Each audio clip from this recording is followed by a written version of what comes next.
Corona अब तक बुजुर्गों और युवाओं को अपनी चपेट में ले रहा था, लेकिन अब कोरोना का खतरा बच्चों पर भी मंडराने लगा है। कोरोना की पहली लहर बच्चों पर घातक असर नहीं दिखा पाई, लेकिन दूसरी लहर में ये धारणा भी टूट गई। कहते हैं माता पिता लाख दुख सह सकते हैं, लेकिन बच्चों का दुख उन्हें देखा नहीं जाता। ऐसे में बच्चों पर कोरोना जैसा बड़ा खतरा मंडराने लगा है तो सबकी नींदें उड़ी हुई है। कोरोना की दूसरी लहर बच्चों के सांसों पर प्रहार कर रही है। कोरोना की पहली लहर ने बच्चों पर घातक असर नहीं किया था, लेकिन इस बार ये धारणा टूट गई है। दूसरी लहर में कई बच्चे संक्रमित हो रहे हैं, लेकिन संक्रमण के लक्षण कम है। इस बीच लोगों के मन में तीसरी लहर आने का भी डर है, क्योंकि तीसरी लहर में सबसे बड़ी चुनौती होगी बच्चों को सुरक्षित रखना। बच्चे इससे अलग नहीं रहते और कि काफी हद तक होता है। ऐसा भी नहीं हम पक्की तरह से कह सकते कि कम है बाकियों से। सीरो सर्वे दिखाता है जो दिसंबर जनवरी में हुआ है कि लगभग उतनों को ही सीरो पॉजिटिविटी है जितने की बड़ी उससे ज्यादा उम्र के बच्चे।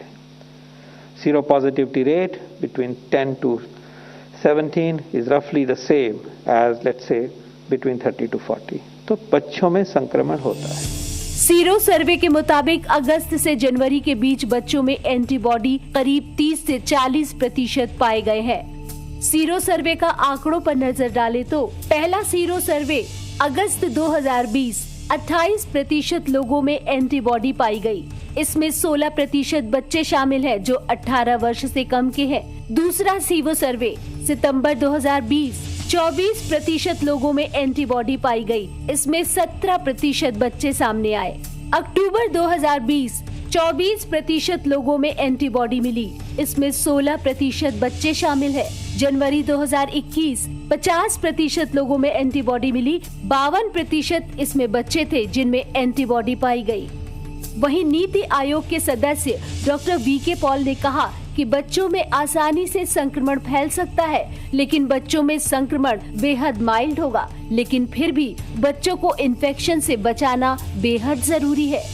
बच्चों को बचाना इस इन्फेक्शन से उतना ही जरूरी है, क्योंकि वो भी चेन का हिस्सा ना बने और जितना थोड़ा भी रिस्क है उस रिस्क को नहीं झेले। ये हमारी जिम्मेवारी बनती है। इसलिए कोविड अप्रोप्रिएट बिहेवियर बच्चों में भी लागू होता है। खासकर जो बच्चे मोबाइल हैं 10-11 साल से ऊपर हैं, जो बहुत व्यक्तियों को मिलते हैं,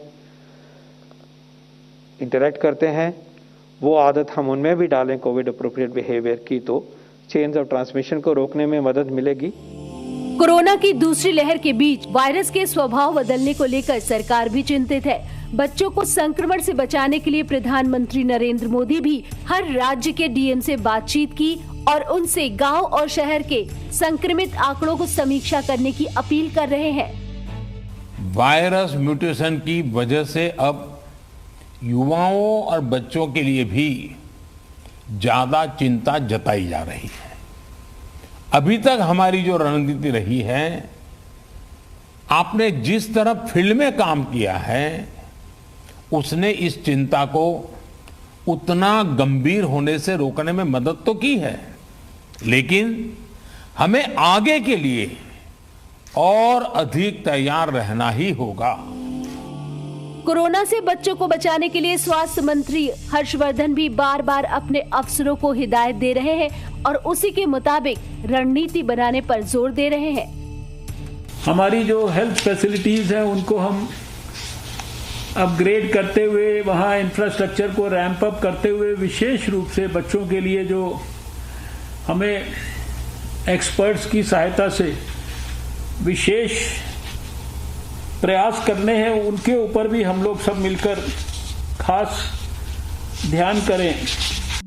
कोरोना से बच्चों को बचाने की रणनीति बनाई जा रही है, लेकिन सवाल ये है कि माता पिता को कैसे पता चले कि उनका बच्चा कोरोना का शिकार है, क्योंकि वायरल बुखार और कोरोना के लक्षण काफी मिलते जुलते हैं। एक्सपर्ट की माने तो अगर बच्चों को डायरिया, पेट में दर्द हो तो तुरंत सावधान हो जाए।